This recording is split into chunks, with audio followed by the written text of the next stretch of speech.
Warner Brothers Studios, here she is now, Ellen DeGeneres. Welcome, audience, to the Ellen DeGeneres Show. I am Ellen. Today we're very happy to have J.K. Rowling, Joanne Kathleen Rowling, author of the Harry Potter series. She's the first self-made billionaire in history. She's sold more than 400 million books in 69 languages, and it's popular in over 200 countries. Her latest book, The Deathly Hallows, is the fastest-selling book of all time, and Harry Potter is the highest-grossing movie franchise in history. Please welcome J.K. Rowling! I'll be standing in a line, dressed like a wizard. Broken glasses on my eyes, got the figures, got Hermione's wand. She's the best witch, watching Harry Potter, feeling fly like it's Quidditch. Like it's Quidditch, like it's Alright, so nice to have you here today. Thank you again for coming. I know how busy you are these days. You got your books, you got your movies, you got yourself. I'm just so thankful that you could come and visit with us Muggles. Blimey, Ellen, I'm so happy to be here. And we're so thankful. So, let's start off. Why don't you tell me a little bit about yourself? Kind of sounds like you're from England. You got kind of a funny accent. Yes, I was born in bloody England in July of 1965 and grew up in Chester, Gwent. Me mum and dad were both Londoners. They met on a train traveling at King's Cross Station at platform 9 3/4. Just kidding. platform 9 3/4. But Hagrid, there must be a mistake. This says platform 9 3/4. There's no such thing, is there? So it's really interesting how you incorporated things that happen in your real life into your books. Is there anything else? For instance, Harry is an only child. Were you an only child? Well, actually, I had a bloody sister who was born 2 years after me. Her name was Di, and she was quite opposite of me. She was always the pretty child with the brown hair and brown eyes, and I have blonde hair, obviously. In fact, to this day, Di bears a tiny scar just above her eyebrow from the cut I gave her when I threw a battery at her. Well, why in the bloody hell would you throw a battery at her? Well, I didn't think it would hit her. I thought she might duck like a normal person would do. Okay, so is that how Harry got a scar from your sister's scar? Yes.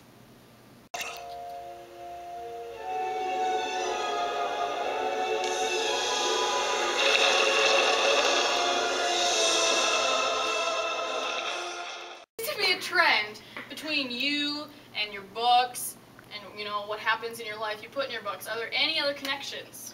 Why, yes, Ellen. Blimey, I had a bloody neighbor growing up whose surname was Potter.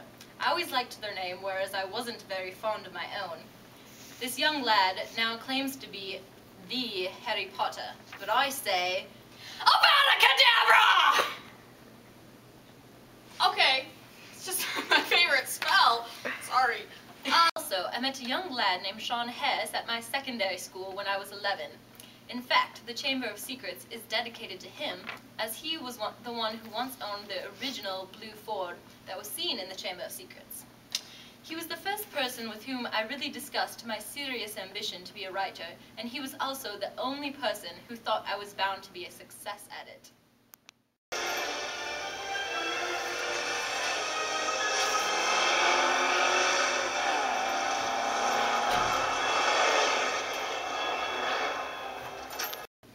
Okay, so I know that when you were little, your mom became very ill. That is correct. The worst thing that happened during my teenage years was when my mother became ill and passed away due to multiple sclerosis, which is a disease of the central nervous system. It was a terrible time, and that was actually when Harry's feelings about his dead parents started becoming much deeper and much more real. It was then that I wrote my favorite chapter in the Philosopher's Stone, The Mirror of Erist.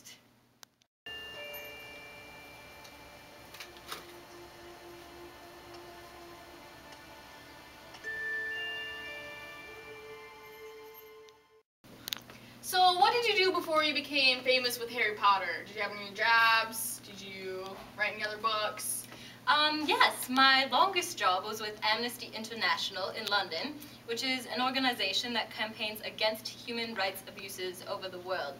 Then I taught English in Manchester. Okay, so when you were teaching, is that when you came up with the idea for the books? No. Okay, how did you come up with that? Well, as I was saying, I taught English in Manchester, but it was on a train traveling back to London that I thought of the idea for Harry Potter. Great, great. And the rest is history after that, right? For the most part. Great. Actually, one thing that I find quite funny is that 12 publishing companies turned down the idea of Harry Potter before it actually got accepted.